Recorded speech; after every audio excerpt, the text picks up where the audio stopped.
Nandito kami personal kami makakaray ating mga OFW sa kanilang mga pamilya at sa buhay upang mapadala natin sa kanila direkta yung mga boxes.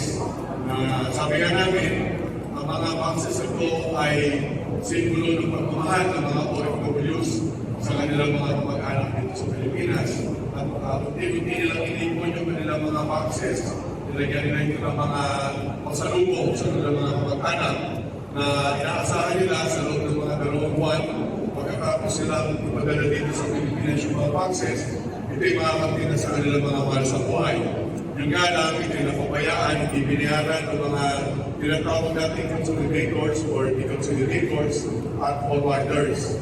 Ibig sabihin, yung bayad dapat sa shipping lines, sa Philippine Ports Authority o dito sa Cebu Ports Authority, at ang bayad sa pamahalaan, sa customs, hindi biniyaran mga importers. Kaya ito yung tinuring na abandonado o abandon. Ibig sabihin niya, walang nagkasikaso.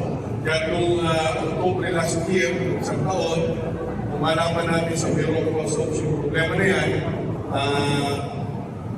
immediately, nag-leaderly, ako ay lumapit kay Secretary Frederick Go upang tingin ng tulong dahil kailangan natin ang pondo upang mapangting ng libre sa mga OFWs itong mga boxes na ito. Lahat-lahat ng mga boxes na abandonado o iniwan o pinabayaan ay hindi mababa sa 54,000 boxes. At ang mga nasingil ng mga kumpanya na bayad sa kanila yung mga OFWs natin, ang total po na binayaran sa kanila ay hindi bababa sa 330 million pesos. Subalit kahit napakarami yung binayad sa kanila, hindi po nila tinupad yung kanilang tungkulin. Ang mga boxes na ito ay dalhin sa mga bahay ng mga minamahal sa buhay ng ating OFWs. Buti na lang, lumapit si Secretary Frederick Go sa ating Pangulo, kay Pangulong Bongbong Marcos, madali naman sa sumagot na tulungan daw namin ang OFWs. Sa to say, wala nito tabo.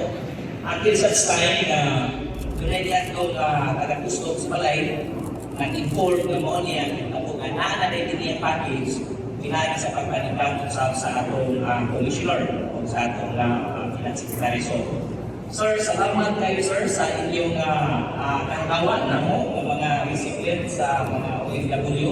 O magpasalamat sa kanila sa atong state na usasan siya na nagpalito na siya itagpumpupa sa mga kakawan na itamang usap o nagtamang usap na magbuhay sa atong pagalitan sa atong pamilya. Sa tuwang kanan, maraming salamat at nandito po kayong lahat. Ang gustong sabihin ay, unang-una, ang bawat palimbayan box ay pinaghirapan ng ating mga kababayan. Para sa kanila, hindi lang ito isang box. Katulad ng narinig yung kanina, ito ay simbolo ng kanilang sakripisyo at pagmamahal sa kanilang pamilya. Pero dahil sa mga manlulokong box handling companies, imbis na makarating sa mga pamilya nila ang mga boxes, naiwan to at napabayaan sa ating mga ports. Nung sinabi ni Commissioner Ariel Nepomuceno itong problema sa akin, at sinabi niya ang problema ay kailangan natin ng pondo para ipadala ang mga boxes na to. Over 50,000 boxes sa ating mga kababayan. Sinagot ko na. Sabi ko, gagawa natin ang Holy Week, hindi demanda na natin sila dahil binuo namin ng National Bureau of Investigation yung matibay ng mga dokumento at ebidensya upang ipasok isasapa natin para yung mapanagot natin sila. Sa paniniwala pag na-demanda natin sila, marahil itigil yung mga gusto pang manloko sa ating mga OFWs. Bukod dito sa isang kumpanya na rehistrado dito sa Pilipinas, hahamulin din natin sana yung mga kumpanya na nakarehistro sa abroad. Kasi wala naman ng jurisdiction tayo sa kumpanya nasa abroad. Subalit sa National Bureau of Investigation ay paraan upang mahabol din natin sila. At bukod doon, ang pinagpunto sa atin ng Secretary of Finance nakapag-usap na rin kami sa mga embahada ng mga iba't ibang bansa, halimbawa ang Kuwait, Saudi Arabia, even sa United States, upang tulungan kami paano natin mahabol yung mga kumpanya na nagloko na direkta sa ating mga OFWs. Thank you very much. Freight forwarders, mga outstanding economies, para mas siguro sila. Pangatlo po ay dapat maging mas listo siguro tayo lahat na huwag magpadala sa mga preparation questionable. Ang pwede natin isipin na makaslap to, makapudol to, mawasan natin ang mga ganyan. So, ganun po mga steps na pwede natin kapag dinimanda po natin, blacklisted na talaga po yan. Kapag dinimanda natin, blacklisted na po yan. At sinabi po ni Commissioner Ed, by next week, sasampa na natin ang mga kaso. Sa critical, diba nanigal sila ng more than 330 million. Siyempre, pati doon yung tulong nila. Dapat naman sa mga dapat bayaran sa pamahalaan, yung mga duties and taxes, hindi bababa yun ng 19 million pesos, hindi bababa. Ang mahal doon yung shipping cost at yung port charges. Hindi ko lang may punyado ngayon yung breakdown. So shipping cost, arresting charges, yung shipping yung barko, arresting charges, yung charges dito sa ports. At yung mga dapat bayaran sa customs, yung duties and taxes, hindi nila binayaran yung tatlo. Mga consolidator or mga forwarder na wala sa listahan na nag-abandon ng mga containers ng mga OFWs. Director, you mentioned that you were also an OFW yourself.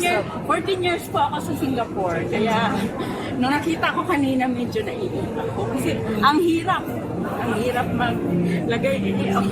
maglagay ng mga pagkain, maglagay ng mga chocolate. Yung pamilya mo na naghihintay, hindi lang po ito balik-bayan boxes. Buhay at pagmamahal po namin ito sa aming mga pamilya pagbalik sa Pilipinas.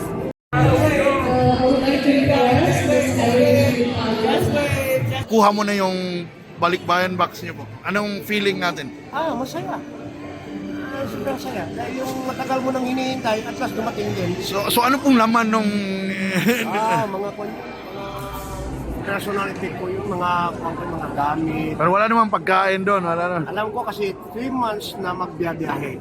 Kaya hindi ako mabuti naman, any food bag. Good. Ano lang. Gamit ko lang doon sa Saudi yun. So masaya ka na ngayon? Okay na, masaya na. Taga-Cebu po kayo? Sakon ako sa Pangasinan. Bakit nandito yung package mo? Nandito ang misis ko. Kaya pala. Sir, Van number 1 is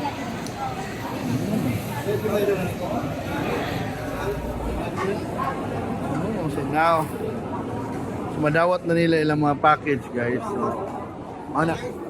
So finally, guys, around 14,000 plus na mga abandoned na packages, balikbayan boxes are now it's now distributed by the help of the government, the Department of Finance, Customs, and now it's gonna be with the rightful owners. And some of them are waiting like almost 1 year na for these packages. It's a good thing that, with the help of our Secretary of Finance, with our friends from Customs, and from, of course, some of the brokerage firms, that it will be back to the rightful owners. So that's a really good program. Mga boxes, mga abandoned balikbayan boxes are now gonna be delivered. Finally.